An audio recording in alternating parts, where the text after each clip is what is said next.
yang reality MCU pernah persembahkan.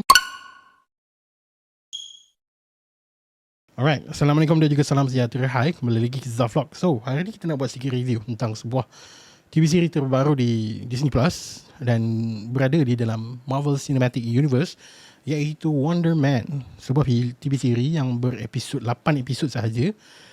Setiap episod sekejap saja, dalam 30 ke 40 minit sahaja.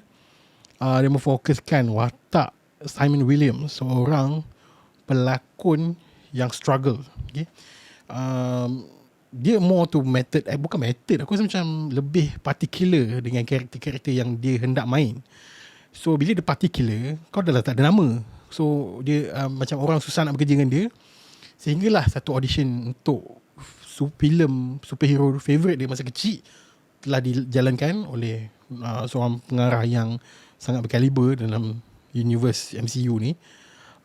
Dia nak join that audition untuk menjadi Wonder Man. So bila aku cerita tentang sinopsis ni, kau mesti pelik kan, di dalam MCU kenapa cerita dia pasal pelakon yang nak berlakon dalam filem superhero? Faham tak? Dia lain. This is, aku rasa the first time MCU beralih genre yang totally 180 lain. Sebab sebelum-sebelum ni mungkin ada yang macam Law, She-Hulk, tapi still remain that superhero punya story, memang penuh. Cuma dia insertkan lawyer semua ni kan. Dan ada beberapa siri dan filem lain yang bercampur mixture of genre. Tapi kali ni genre dia bukan, main dia bukan superhero. Genre utama dia adalah drama. And I think TV series ni bakal ada divided fans lah kot. Aku rasa macam, aku suka. That's the weird thing. Aku dah lama gila tak layan TV series di Disney Plus, especially MCU, Marvel Television punya series. Aku rasa since aku lost interest lepas Loki season 2. After that kan ada banyak Ironheart lah, Agatha lah, aku tak layan. Mungkin sebab aku tak subscribe waktu tu, dan dia tak ada bagi apa-apa impact pun, aku macam malas nak layan.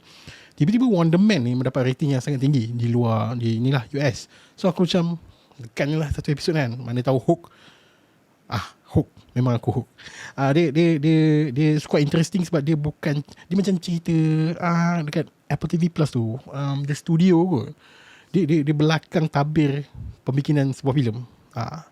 Reality di sebalik pembikinan filem.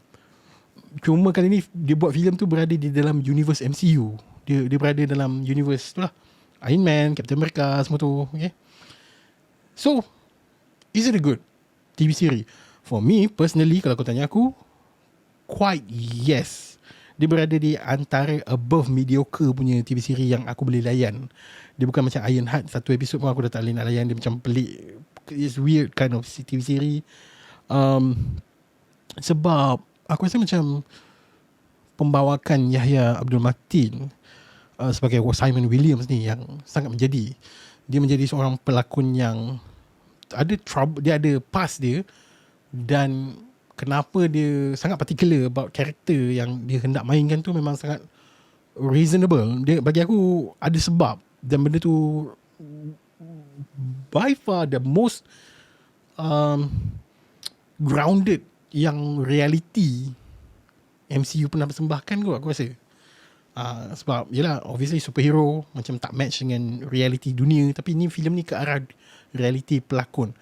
Cuma adakah filem ini menyelitkan aku tak nak spoil, sebab dalam trailer pun dia hanya tease saja yang Wonder Man ni ada kuasa. Tapi lebih baik kau tengok sendiri TV series ni, sebab dia ada menyelitkan benda elemen superhero tu sikit, tapi dia bukan sepanjang TV series ni berlangsung. I love it. I love the drama of it.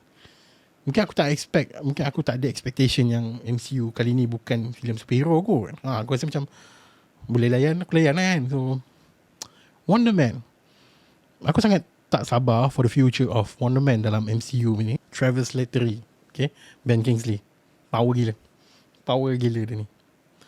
Sebab bila dia jadi Mandarin, so lain gila karakter dia. Bila dia jadi Trevor, macam lain gila karakter dia. Dia adalah gambaran sebuah pelakon yang memang sangat method acting lah, aku rasa. Best. Pergilah tengok cerita ni. Okay. Rating aku untuk Wonder Man, aku bagi rating sebanyak 4/5 bintang tu. TV seri Wonder Man.